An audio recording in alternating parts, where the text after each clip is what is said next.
record inside the railway station? Have you got permission to grab me? What are you doing? Record inside the railway station. Have you got permission to grab me? What are you doing? Why are you twisting it? Why are you twisting it? I don't have permission to record on the station, so put it off. Okay? No, I'm going to report you to the police, the proper police. I'm a police officer. No, you're grabbing my camera. Right, stop just there. You're on a railway station. I'm the police for Right, you're on a railway station. Stop there. You have actually recorded when you don't have permission. I'm dealing with him too in 1 minute.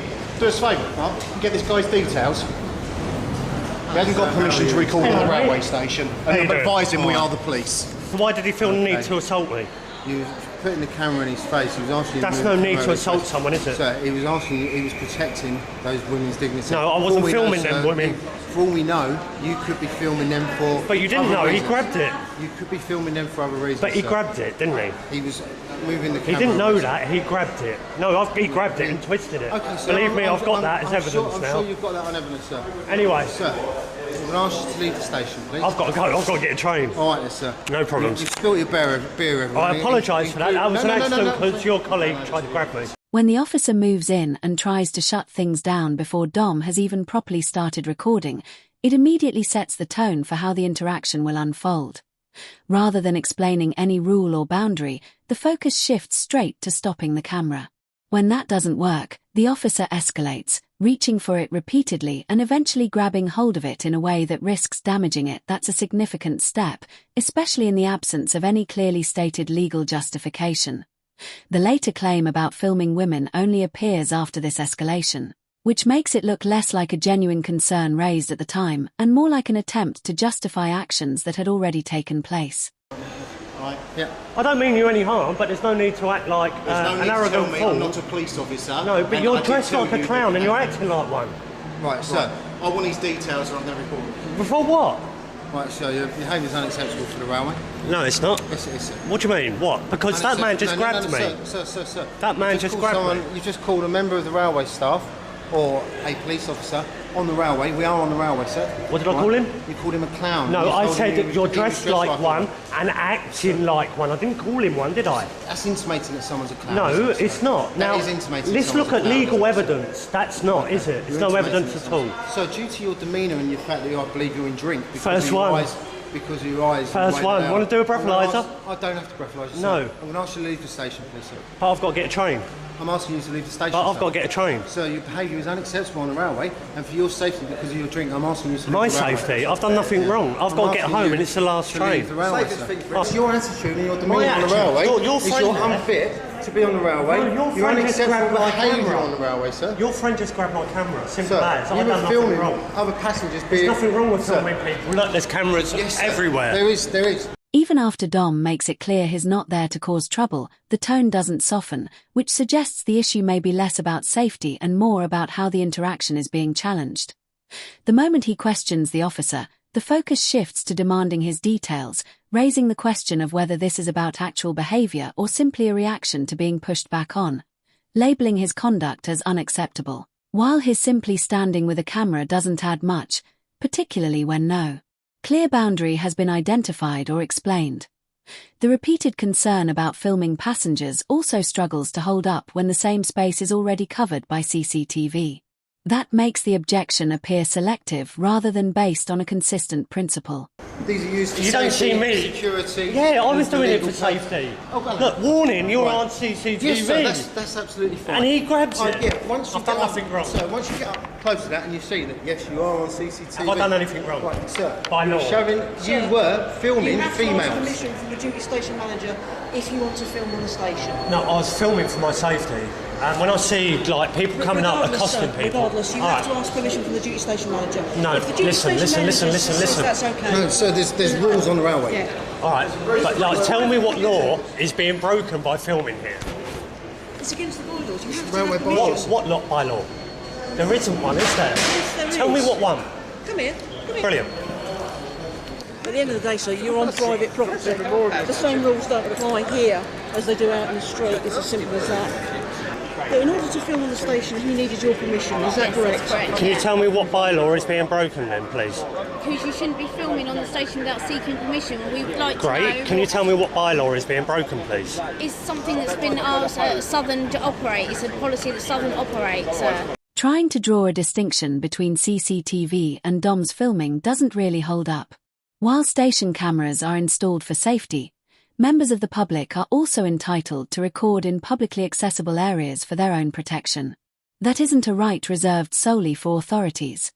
The claim that he needs permission from a duty station manager is also questionable. Railway bylaws don't create a blanket ban on filming, particularly when it involves a handheld camera in an open concourse. Pointing to private ownership doesn't automatically remove public rights either. Train stations may be privately owned, but they are publicly accessible spaces. That means filming can still take place unless there is a clear and lawful restriction in force. Is there any bylaw that's being broken? It's policy of the station, which means if you don't adhere to the policy of the station... Could you tell me any law or legality where it's not? If not, then you can't enforce it. Yes, we can. Well, tell me what law then. Because you're on private property. Can you tell me what law, please? By rights. Don't need a law, sir. No, of course you rights. do. You're supposed to be upholding the law. So yeah, I'll uphold the law, but at the moment, Southern Trains Station, which this is, their rules and regulations state as a condition of carriage, as a condition of entry, that you do not use cameras on the railway without permission. Right, can you show me that then? Can you show me the law that states that, the actual statute or act? We're not on about The law, sir. legislation that is passed by government that you have to adhere to. Sir, You're we're not going on listening, about. You're not listening. You're are not you? listening. No, you're not. You're trying to do legal flim-flams when you obviously have never Sir, can you studied come out law. of the way of the luggage gate And you for me, have please? you? Yes. All right, how So are you can- qualified? Who said qualified? I've studied law. You've studied law. To study law, you guys don't, unfortunately. Yes, we you're, do. you're taught procedure, Yeah. All right. right? Bringing up Southern's policy only works if it can be tied to a specific bylaw or condition. When neither the officer nor the duty station manager can actually identify it, it starts to look like the rules are being improvised. Private operators can set conditions, but those conditions need to be clear, consistent, and identifiable, not vaguely referenced when challenged. Trying to prevent filming without pointing to a specific law or enforceable rule also flips the burden. Restrictions need to be grounded in established authority, not preference. When the justification keeps shifting, from permission to bylaws to private property, it creates the impression that they're searching for something that fits, rather than applying something that already exists. So, the bottom line is you're on private property, okay, and whilst you're on private property, all right, whatever company owns that private property, if they set up bylaws, if they set up regulations of conditions of carriage, you have to abide by Can you them. quote me the bylaw or law or legal statute or act that is It's going in to... the Southern Conditions Can you quote of Travel. Southern need conditions to. of travel. It's Can a, you quote it's a it? private What company that owns statute or this act? land that you're on. What statute or act or law is being If broken? you want to challenge it, sir. No, I by all don't. means You're do. saying, you're making a claim to me that I'm doing something wrong. Then tell me I'm not what saying you're doing something enforcing. wrong. I'm saying you need to ask permission before you film. So what are you trying to enforce then?